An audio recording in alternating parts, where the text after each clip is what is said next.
Laura, I've been reading your book, This Timeless Moment, with extraordinary fascination. I don't think I've ever read a biography quite like that, because it's not a complete biography. It's the story of the last days, in a way, or the last years of Aldous Huxley. But I can't think of anybody else who has been written about by his widow, and a case where the book was so very largely concerned with the process of death and with a highly intelligent form of dying. There is, as I remember, a story which is supposed to have been told of Goethe, that when he was dying, somebody called, wanted to see him, but the maid answering the door said, "But the master is busy dying." And our culture is one in which death is invariably something swept under the carpet. Yes. We pretend it doesn't really happen. Yes. And therefore there is no realization that dying is an art. And it's an adventure too, you know. It's maybe, I don't know, but maybe it's the only chance that we have, that one. We don't know. It is, and I think as you tell the story, you acted as a marvelous high priestess in helping someone through this adventure. Well, Aldous had done the same thing for his first wife, Maria, you see, and that, of course, gave me the inspiration.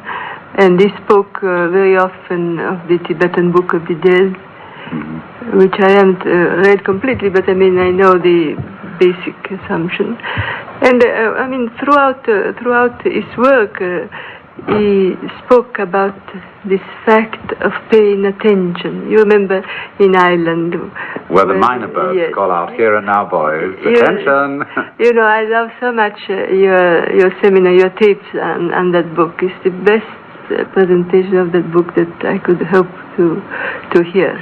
Yes, I think that was a very great book, Island. The problem is that I found in giving lectures, if I announce a title for a lecture and then give a lecture on a different subject, even though it may be a perfectly good lecture, people are somehow discombobulated. I think you always give a lecture on a different subject, Alan. You always do that. I can talk about the same thing in ever so many different ways. But the point is, when Aldous put out Island, he put it out in the form of a novel. That's right. And people have very fixed ideas of what a novel is supposed to be. And they had identified Aldous to a great extent as a novelist. And then when it so turned out that Island was a sociological textbook almost, a sociological blueprint in the form of a novel, they said, well, he's really sermonizing with a few entertaining bits added, just because of the novel form. Yes, I mean, it would have really, I think, been better if he would have written it straight as a manual for living and loving and dying, because then it wouldn't, the public would not have expected a novel, which apparently, as a novel, it's not this very best. No. No, but that's ridiculous. It's quite obvious to anyone who reads it that it wasn't really intended to be a novel. Well, it's quite obvious to you, Alan. Yes. No, it's different, you know. And I mean, in conclusion, very few people have read it. And there are so many sequences, there are so many methods which are so practical for here and now. It would be wonderful if we could apply only a few of them. We would all feel better. You know, I have really sort of a crusade against useless suffering. And in that book, there is so much about suffering which is not necessary, it's not creative, it's just nothing. It doesn't bring any enlightenment, any compassion. A great number of young people are reading this book today. Good, yes. And it has become a sort of inspiration for many of them for experiments in forming new kinds of family, new communities, intentional communities. But I heard a story where Aldous was challenged about this book and said, now, did you mean this seriously? And he said, oh no, it was purely an intellectual exercise. Did he say that? Well, he's supposed to have said that. But what do you think about that? You were with him while he was writing. I think exactly the contrary. I don't think it was an intellectual exercise. I mean, he might have said that as a joke, yes. But he really, every sequence in that book, every method, every recipe, if you like to call it that way, is something that most of them, at least, he experimented himself in his own life. And don't know, it was not an intellectual exercise. The part of the novel, the writing the novel, it was probably an intellectual exercise because he had to fit it. No, I realize that. Yes, but... Aldous also once said, when you are with savages, don't fool with them because you will end up in the cooking pot. And therefore he used to know how to be very perspicacious and tactful about his public relations. But you know, a thing that has often occurred to me is that Aldous Huxley was one of the most highly educated men I ever ran into. When you study the field of his interests, the scope of his interests, especially as revealed in his essays, he knew a great deal about the history of art, an enormous amount about the history of science and technology. He was fond of the theater. He knew about music.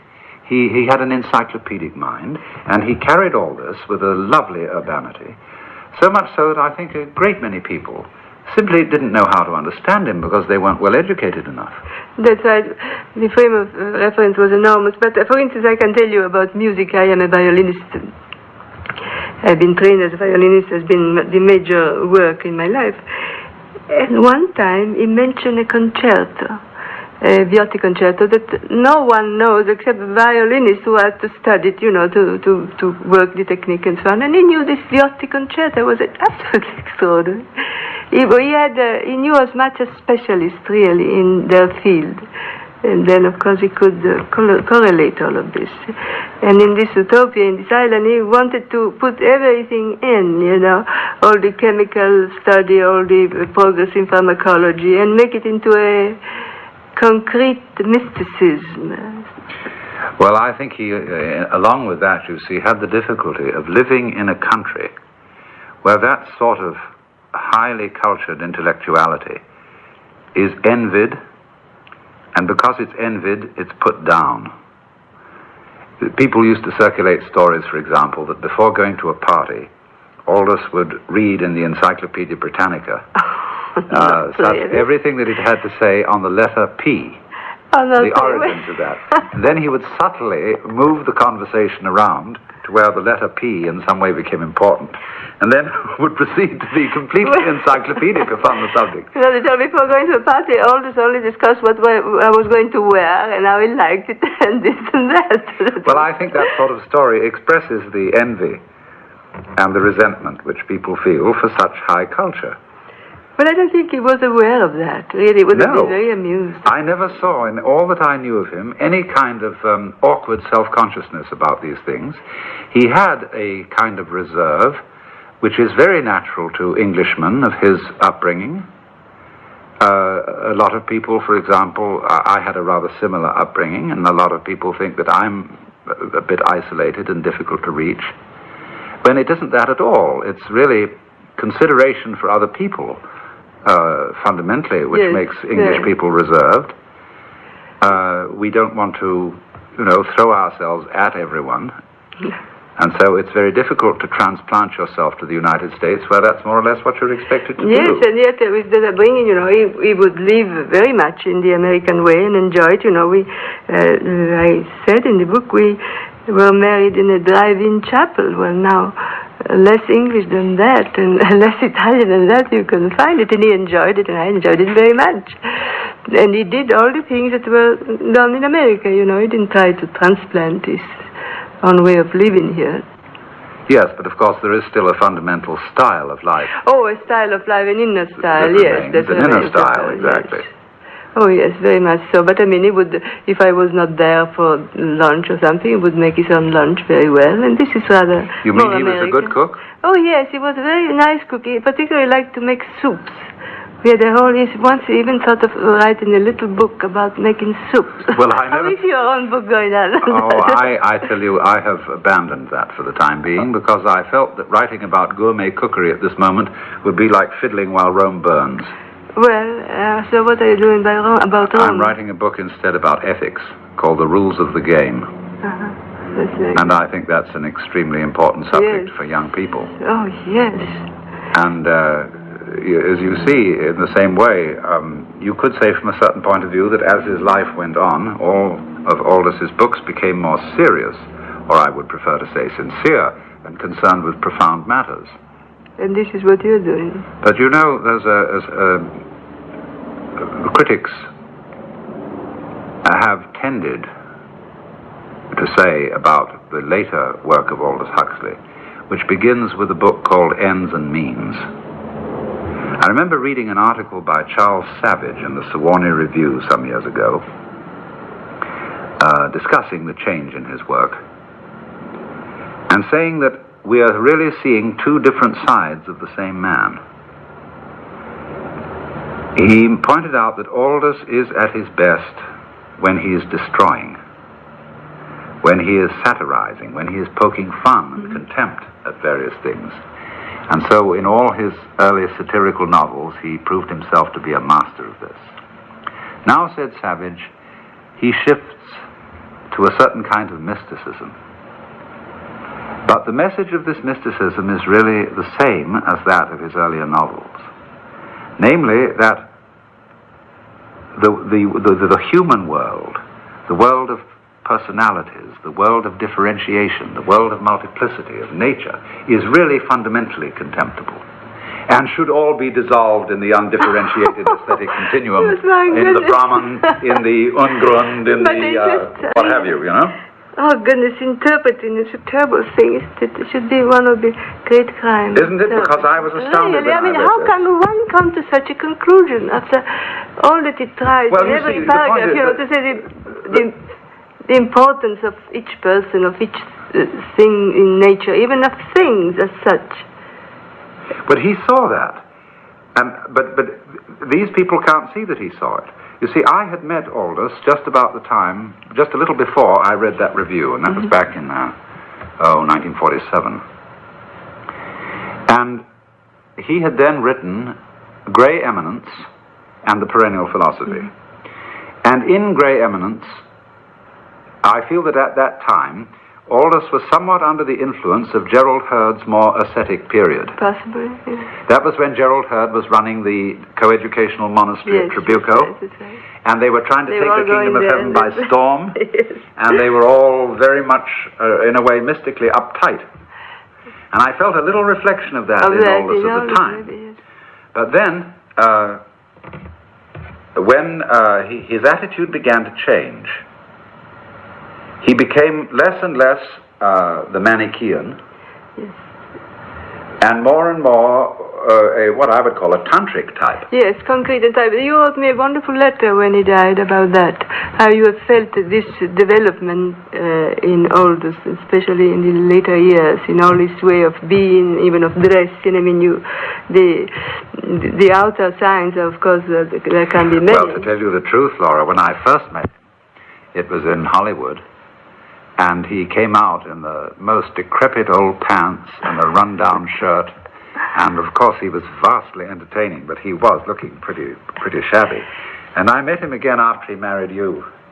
And suddenly he was nattily dressed. He was wearing a beautiful tweed jacket with a handkerchief in the breast pocket, just so. He was beautifully groomed, and I thought, my goodness, he had a something's changed.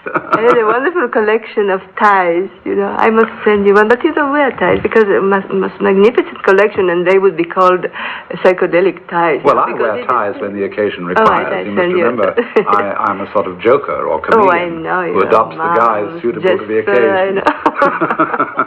But, no, I always had the impression, you see, that this criticism of Savage's was absolutely ridiculous, because I never met a man who had so many interests. In other words, he was profoundly interested in all the diversities. Yes, and he was so curious, and in everything really timeless moment. I mean, it's true, he was living moment by moment. And he had, I suppose, disciplined himself to that, or maybe that was why he enjoyed life so much. Yes. That was, he was, another thing, I mean, people think sometimes that he was a depressed man. He was hardly ever a depressed man. Very, very seldom. He was preoccupied, but he always tried to do something about this preoccupation, you know, the state of the world and all that. But I think all writers tend to get moods of preoccupation. You get completely fascinated with writing, and then you may suddenly have to have a meal, and you'll turn up and sit down and eat, and you can't get off your mind off the various ideas or themes you're playing with, and your wife may say to you, "What's the matter with you? Can't you make any conversation? Are you angry with me?" or something of that kind.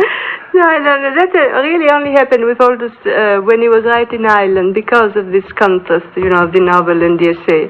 Otherwise, his writing, yes, he fascinated him, but he was very ready to change, you know, to change the course of his thought. But with Ireland, 2 or 3 times he was like that, and then, of course, when he was ill at the end, because there were so many things still that he wanted to do, and he wondered, you know, how long would he, how long a time would he have, how much energy.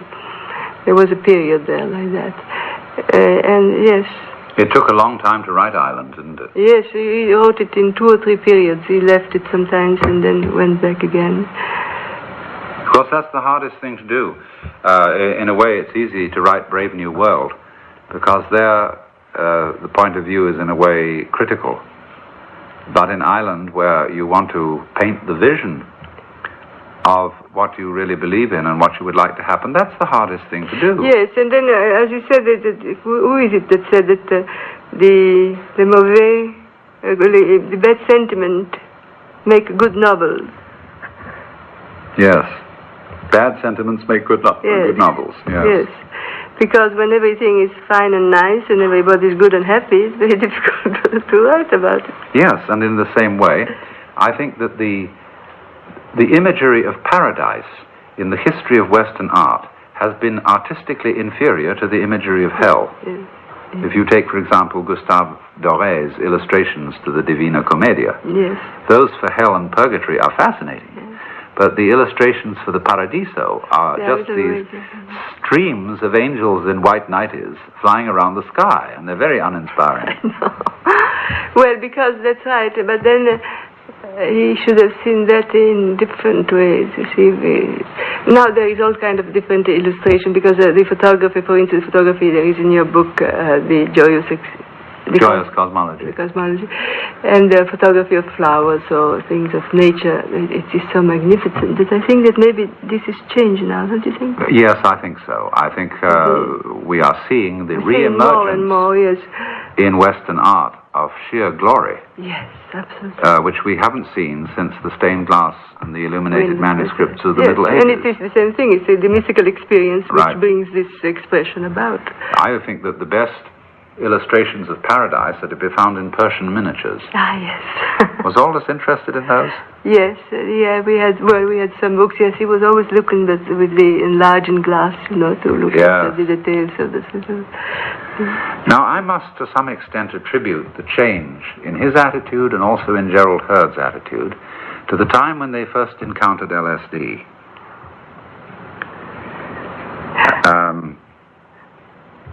It seemed to me that in both of them there was a marked shift of attitude. I suppose that those who would be unfavorable to all this would say, well, that's the time they got their brains damaged. But it was highly interesting damage for both of them, because I felt that the attitudes of both of them became somehow enriched.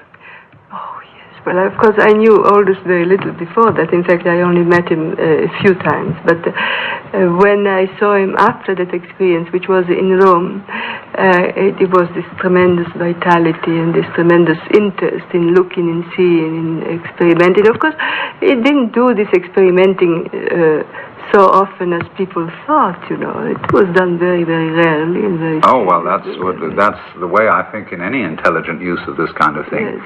A single experience gives you so much that it takes several months to digest it. Yes, exactly. And, you know, to go on week after week or worse, day after day with this sort of thing is to give yourself mystical indigestion. Yes.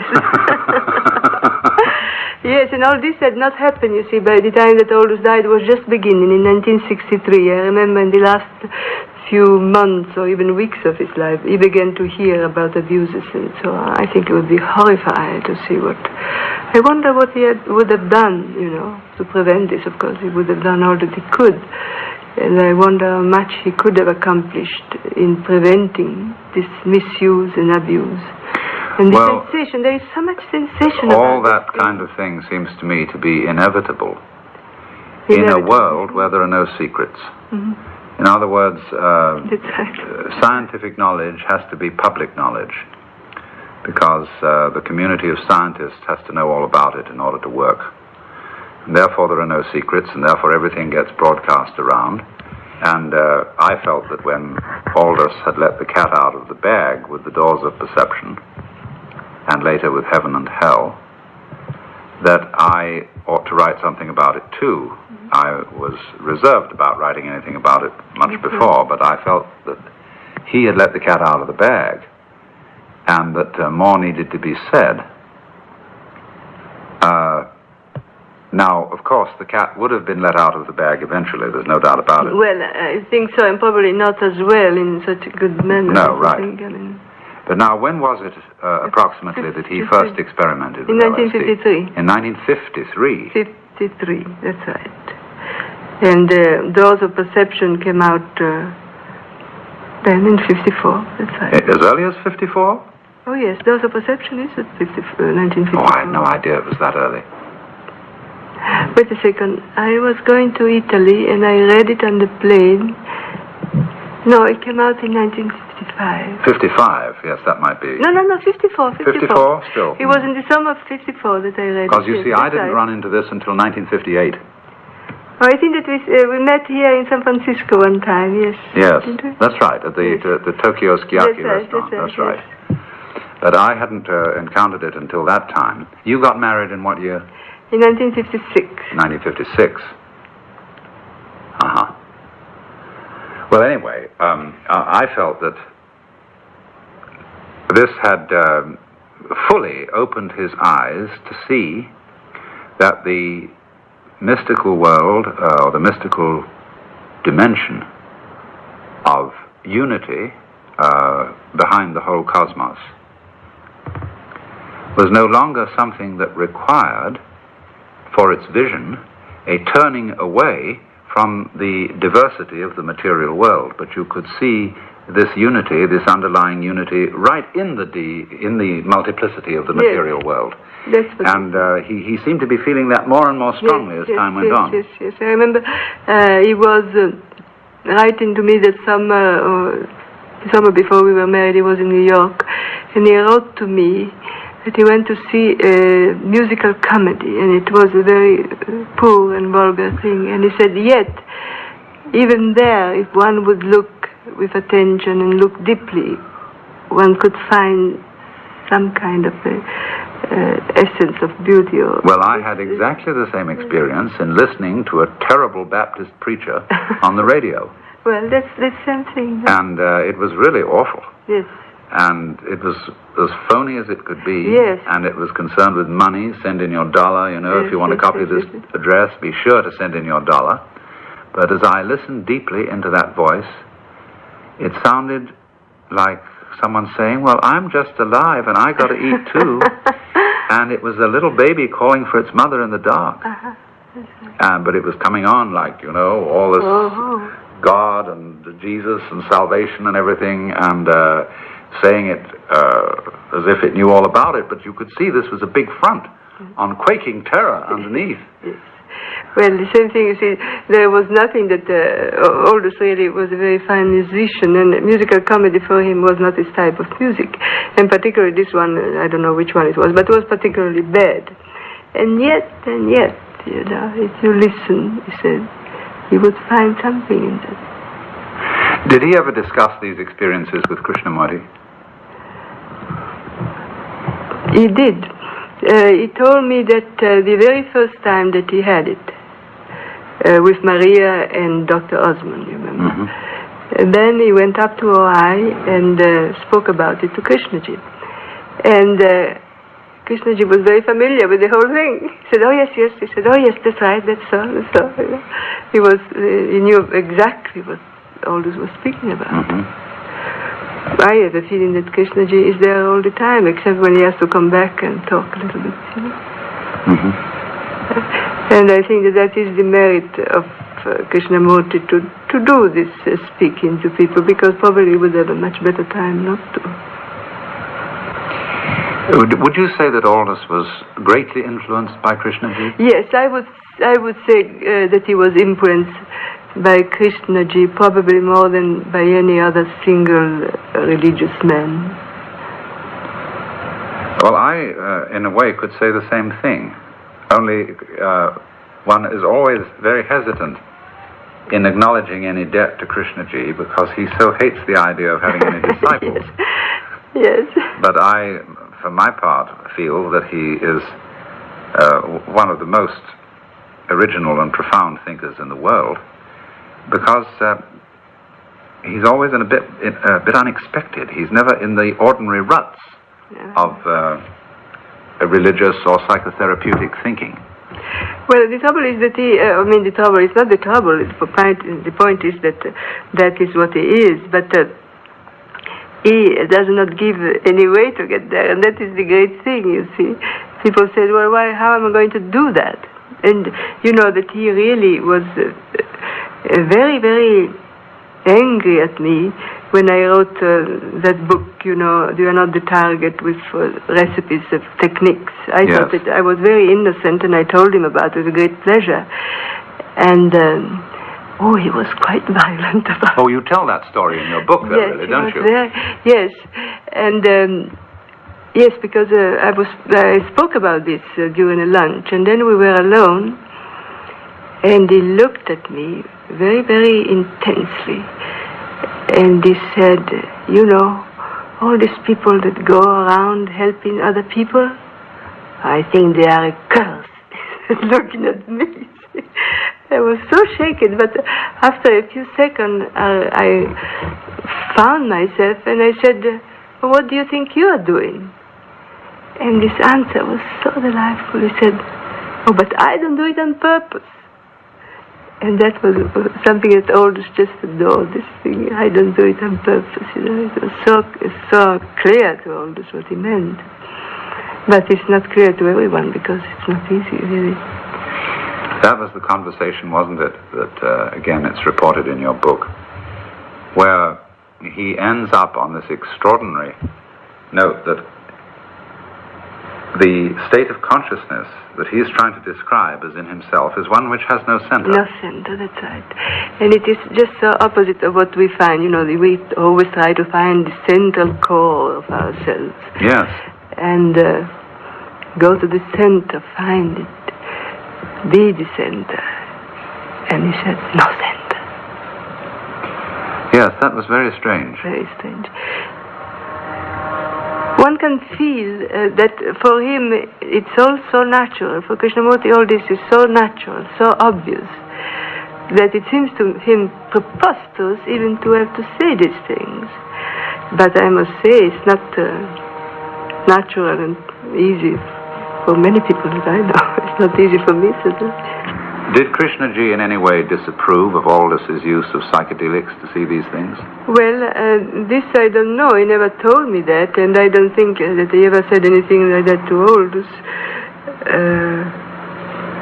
No, I think the two men were so nice together. I don't know. They didn't speak much. You know, we once visited Krishnaji in India for 3 days, and I don't think that they ever talked very much about all this deep philosophies or modes of existence. They just were very nice together. One felt a tremendous liking for each other. It was a very special atmosphere when they were together. But I don't know that he told him, you know, directly you shouldn't do this or anything like that. In other words, when they got together, they didn't discuss deep matters, but just enjoyed themselves. That's right. As a matter of fact, I must tell you about those 3 days, because we were living in the house of this great mystic, and he had a marvelous cook.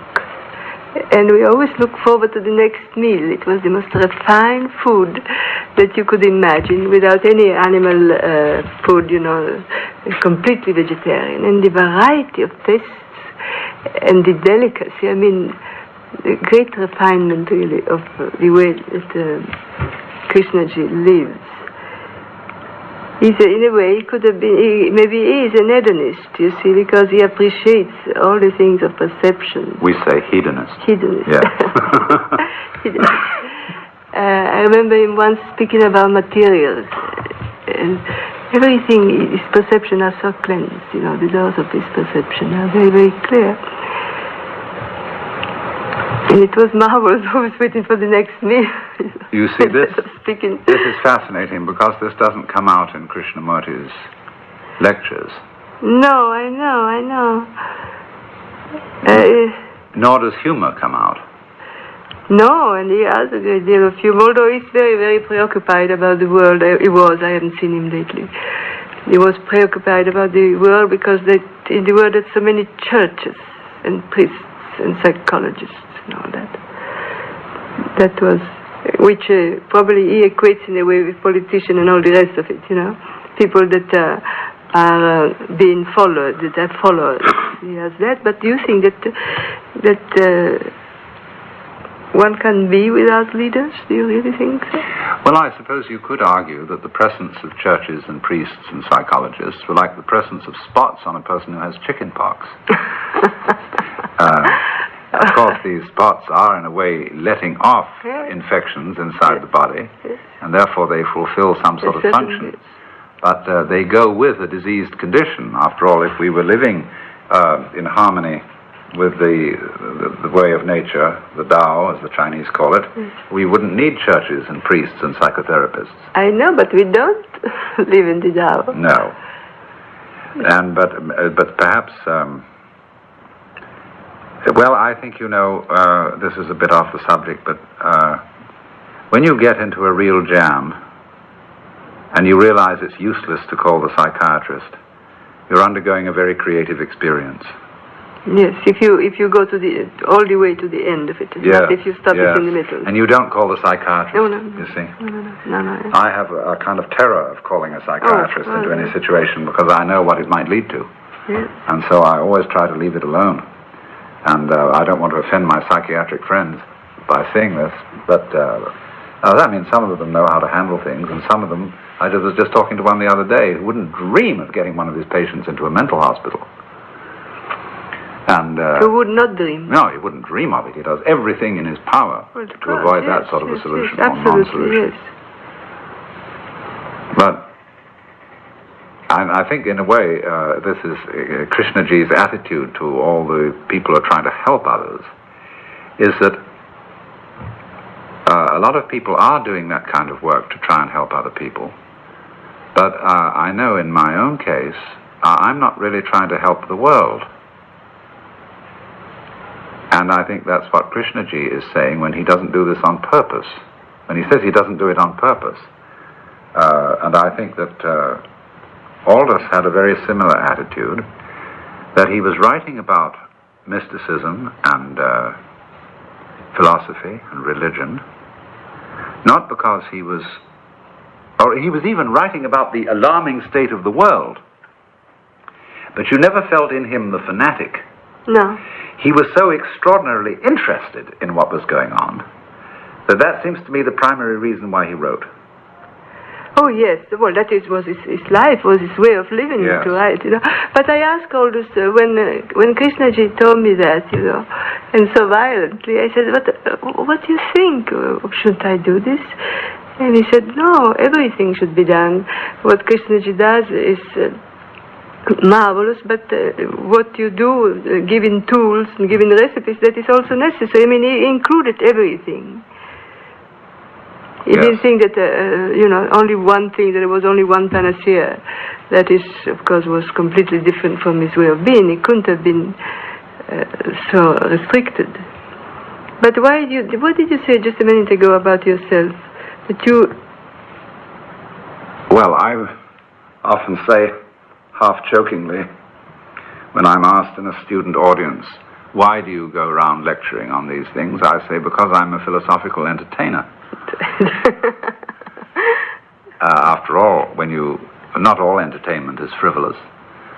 You do pay entertainment tax when you go to a concert by a pianist who's going to play Mozart and Beethoven sonatas. You could hardly call that frivolous.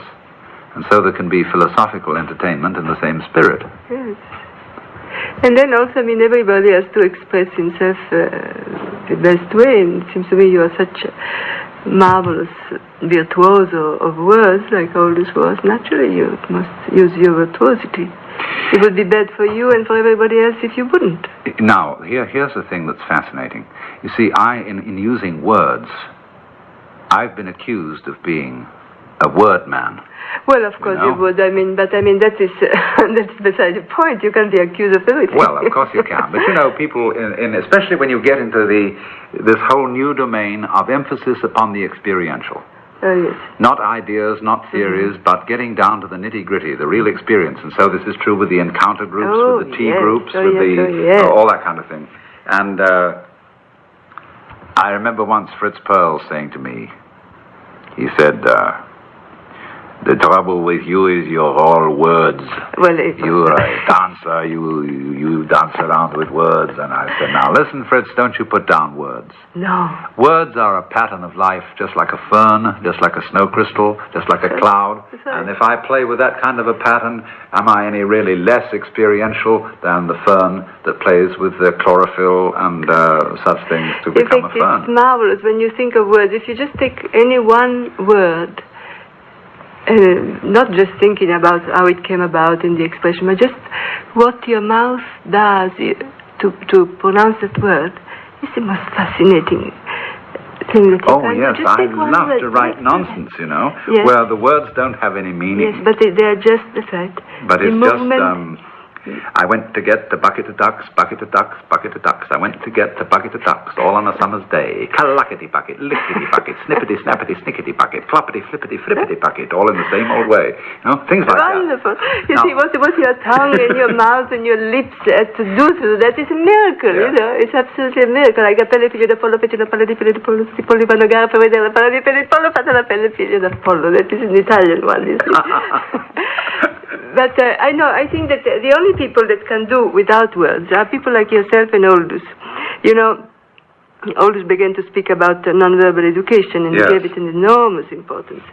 And it's just like like a millionaire that can say, well, money is not important because there is so much of it. And you can say it, and Aldous could say it, but for the rest of us, I think that we have to have the appropriate words. I know how difficult it is for me, you see, because words is not my mean of expression. I like other things. And I know that it's very good to have them. And I believe that I notice very many young people here, they get in so much trouble just because they don't express themselves right. They say the wrong word, They just have never had either the thought or the opportunity, I don't know which, but they want to say something not very nice, like to say, I would like to go away, I would like not to do this, and they say drop dead. Well, people don't like to hear that. So, yes, I've been astounded at the inarticulateness of many young people today. And also it goes with a kind of strange, slightly dead-sounding quality of voice, which I can immediately detect on the telephone. Yes, if somebody calls and says, Mr. Watts, I was just wondering if there's any chance of your being so that I could come and rap with you. And there's a sort of dead voice. And, at once I'm inclined to reject such an encounter. Well, those are the people that must see you. You must see them. That is a very signal. Because, you might inspire them to get a little bit more alive. I think there are many people that are not quite alive. Do you find that? Oh, sure. Zombies. Yes, but I mean also among the people that have taken drugs and so on, that you expect them to be more here and now. And yes, but they didn't bring anything to it. You see, that experience with LSD doesn't really do much for anyone who doesn't bring something to it. But if you bring a lot to it, it enlivens all that you have. The people who have the best LSD experiences are those who say before they take it, "Oh, but I don't need that kind of thing. What you're telling me about is the state of consciousness I'm in all the time." And yes. they have the best results with it. That is very true, but those people sometimes are put in a mental hospital too, because they see too much. Maybe. Yes, you can see too much. Well, the impression might be so overwhelming. I mean, I'm getting here in your house, here on the boat, I'm almost getting in that place, because this water and these hills and the light changing, it's so beautiful. Do you work here right on this window? No, impossible. No, I do sometimes. You do sometimes? No, I usually work where the books are. Yes, because here it's very inducing to just well, you should see the changing quality of light. When the dawn hits that mountain, Tamalpais, even those Air Force radar domes get transformed, and they look like the domes of a mosque. I see. And I feel I'm in some strange oriental world, and the way the house lights up all these houseboats across here, I mean the sun lights up all these houseboats, they become rich and golden and bejeweled, and people would say, well, this is a dirty old slum, but you should see it at dawn, it's a paradise. Yes. Well, you see it, and this transformation is really the keynote, isn't it, to our living, to be able to transform. Yes, well, it's that sentence which Aldous Huxley uses for the doors of perception from Blake. Oh, yes. If the doors of perception were cleansed, we should see everything as it is, infinite. Infinite, yes. Tell me, what was Aldous' attitude in the whole process of delight in words? I mean, would you feel while he was working on something that he was completely delighted with the whole sort of triumph of being able to get some extremely subtle emotion or some personal attitude in a character that he got just the mot juste, the right word for it? Yes. Oh, yes. He was delighted in that way, and he was delighted with words of others. You know that he read the poetry aloud. I have a lot of tapes, beautiful tapes, where he read poetry aloud in English and Italian and in French, just for the pleasure of hearing these words back again. Yes. Oh, yes. He had this thing of the word. And then when he helped me writing "You Are Not the Target," I would read to him. He had such patience. You just have no idea. I would read to him these recipes. And once, if he ever changed a paragraph, my editor would reject it somehow. Evidence that it was too good, it was a different style. So that never went to the book. But one word here and one word there, he would just get that word, or a quotation. The quotation was very extraordinary. Yes, well, he had this enjoyment of words, and at the same time, he thought one should let them go. They are not so important. What did he say? Words are good servants, but bad masters. And that was his attitude. Well, he had an astounding facility in getting the flavor of human character. This is a thing that I admire enormously, because I would never be able to write a good novel. I think people who write novels are absolute geniuses. He felt himself not to be a very good especially novelist. In delineating the characters of women. Oh, yes. It's so easy to make a rather stereotype of women when writing, and it's very bad. I think that's why I liked D.H. Lawrence so much, I suppose, because he does that so well. But he could get, by a curious turn of phrase, he could get the sort of feeling about another person where you say, now, I want to tell you what the kind of person this is, but I just somehow, they're very distinct, they're a very particular kind of person, and I wish I could give you the flavor, but I just can't find the word to pin down the kind of individual that is. I like the story in which somebody was saying, I don't know how to tell you what sort of person she is, but she's the sort of person who would say serviette instead of napkin. Yes. And somebody said, some other lady present, well, I always say serviette instead of napkin. And then he said, well, you must know just the sort of person I mean.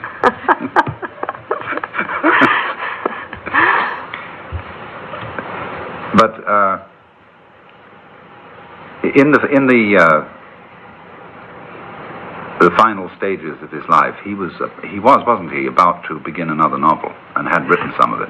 Yes, he wanted to write a sort of semi-autobiographical novel. That's what I gathered, yes, from reading as much of it as you published. And because he felt that there was so much intermingling, intermingling his own life with the events of the century. It was so extraordinary what had happened since he was an adolescent or a child, that he thought it would be it would have been a very big work, because that novel started in 1900, that first chapter that is in my book. Yes.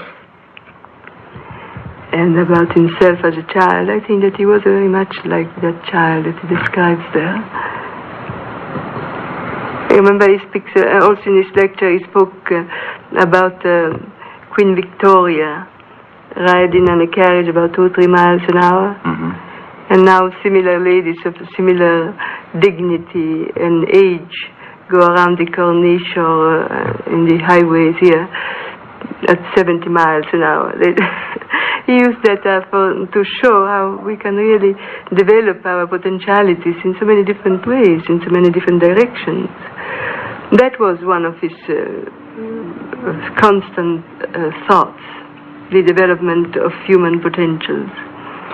Of course, his lifetime spans the most startling change of the speed of human history that has ever existed, and he simply, his lifetime bridges it. Yes, because he's exactly. got one foot in the Victorian era, That's right.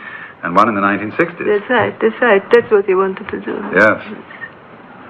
And I don't think any other people at any time have spanned such enormous change. And he was so much with it all the time, all these changes in different fields. Well, the critical period of change, you see, was just before the Second World War. You see, he published... Yes, just before the Second World War, because, you see, he published Ends and Means just before he left England, didn't he? That book comes about the same time as Eyeless in Gaza. And that was when he knew Gerald Hurd first. Now, yes. What prompted him to move to the United States? Well, he was traveling, you remember? First of all, he lived in Italy a long time. And then in Italy, the fascist regime came about. And Gerald Hurd moved to America. And somehow this whole group of Englishmen moved here. And then he was here naturally for his eyesight. He found a teacher that helped him a great deal in overcoming this blindness. And the climate, and they went to live in the desert. But I think that Gerald Hurd was did give the incentive to move here and leave Europe. So it was primarily just his interest in Gerald Hurd and the group around him. Yes, and then what was happening in Italy and in Germany and so on that made him. And in England he couldn't live because of the climate. He would get the bronchitis just like that. Oh, really? Oh, yes. That's interesting. I couldn't live in England because I couldn't make a living. Well, he lived there, remember when he was a critic on some newspaper as a young man, but he never really wanted to live there. As soon as he could, he moved into Italy, and then in France, and then here. He always went back. He liked to go there for a month or two every year. Well, I do the same thing. But the trouble with England is that it pays very little for books and nothing at all for lectures. Yes. Whereas the United States is quite different. Yes. I remember Aldous saying to me once, shortly after I came out to the West Coast, which was to have been in about 1952, and he said we were making an appointment And he said, yes, we're all so busy these days. He said, it's simply appalling. He said, because nowadays it costs you $12,000 a year simply to breathe. And if you want to do something more than that, it costs about $18,000. Yes. But why did he settle on Southern California, do you know? Well, I think that first they went up, he and Maria went up to the desert because Maria had a touch of TB. I think that they thought that she might have TB, and then they went up there and they liked the desert, and they lived in the desert for several years, and then it became too difficult to live there, and they came down to Los Angeles. Well, I was expecting, in a way, your answer to be because California is the nearest thing in the United States to the Mediterranean. Well, I think California is everything, you know. Yes, I know, but if you're looking for sun and for cypress, and yes, for, yes, and the coast particularly. Palm trees, and there's a certain, and also, of course, in the Spanish flavor yes. that still lingers. And then he liked to walk. He took every day long walks. And yes. This is a wonderful you see, that kind of thing has a fascination for some kind of Englishman. There's a saying, you know, that an Englishman Italianate is a devil incarnate. Oh, yeah. And this was originally said about Frederick Corvo, who wrote Hadrian VII, I remember. And Aldous, having spent many years in Italy, has the same feeling, yes. Feeling, you see, for that magic of the Southland, of the Mediterranean, that I have myself. And so the reason I came here was that I could sort of mix both worlds and have a Mediterranean climate with a standard of living that I couldn't possibly maintain in Italy, since well, I don't speak Italian. I could learn, but it wouldn't be the sort of place I could flourish economically without depending on outside things. No, we thought about moving back to Italy, but we went almost every year. And then the way that we lived here was very, very good, because it was very free on top of a hill where there are deers and all kind of natural life. And yet, if you wanted to go to the university or to go to New York, it's so simple and so easy. It's a very convenient place to live from any point of view. Well, again, you know, those Europeans don't pay for lectures. Yes, again, yes, yes, surely. The economy of an author. Now, it's a very curious thing about Aldous Huxley, because when I first knew him, he couldn't lecture for love or money. Well, he used to put his nose in a manuscript and mumble. Goodness, I never seen him do that. But this is something you must be responsible for. Because after he married you, he turned into a fantastic lecturer. Fantastic lecturer, but I don't know that I was connected in any way with that, but he was a fantastic lecturer. And but it's incredible. It's incredible. Because what happened was that right when I first was out in California, let's see, this was in 1951, at that time Felix Green arranged for him to give a lecture at a high school auditorium in Palo Alto. And he was still in the mumbling stage. Really? Then, after Maria's death, he married you. I went down to Santa Barbara, and there was a concert being given in which Stravinsky was interested of Gesualdo's madrigals. That's right. And in the intermission, he gave an extremely amusing talk. Yes, and he loved it. I mean, he really enjoyed doing that. Well, now, what had happened was that always he had been a fantastic conversationalist. Yes. Even though he was apt to sort of take over the conversation, nevertheless, he was invariably fascinating. And he used to fill his conversation with the most amazing anecdotes. He was particularly fond of kind of horrendous happenings and details. You remember that time we were talking about when we had lunch at the Tokyo Sukiyaki restaurant? There were four of us sitting at the table, And all the neighboring tables stopped talking. Listening, because and they listened because he was talking about subliminal advertising. Yes. Oh, that really impressed him. How you could look at President Eisenhower, but it really was Marilyn Monroe underneath. Yes, exactly. So you associated the beautiful girl with General Eisenhower or with somebody's toothpaste. Yes. And he was going on and enlarging on the horrendous possibilities of this. And I remember him once, the conversation going on at great length about the appalling nature of fashion in medicine.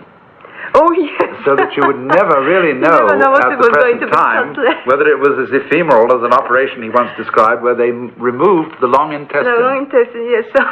And he said it completely disappeared. Nobody ever had such an operation. He said the only trouble about it was people used to have to go to the bathroom like birds. Every 20 minutes. Yes. But then you see he started to get the idea of lecturing in just exactly the same tone of voice and spirit as he carried on ordinary conversation. It was absolutely like a conversation. I never saw And suddenly he got released from the manuscript. Yes, and he said to me, well, I just decided that what I was saying was really not so important after all, The world was not going to be changed by my lecturing. And so it was, I've been with him, before the lecture, and usually before someone goes on the stage, there is all kind of little ritual and things. He never had anything like that. No, all that's a nuisance. Yes, all that's a nuisance. Yes. He just would be at dinner with other people and then walk out on the stage. Yes. He would go sometimes and mumble in somebody's ear, may I go to the men's room before he goes? That was all that he asked. No, well, it was a very strange transformation, especially for somebody at that time of life.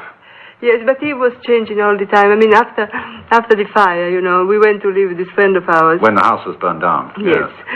We went to live with this friend of ours who has 2 children and 2 little children, and it's a completely different ambience, when there are 2 children.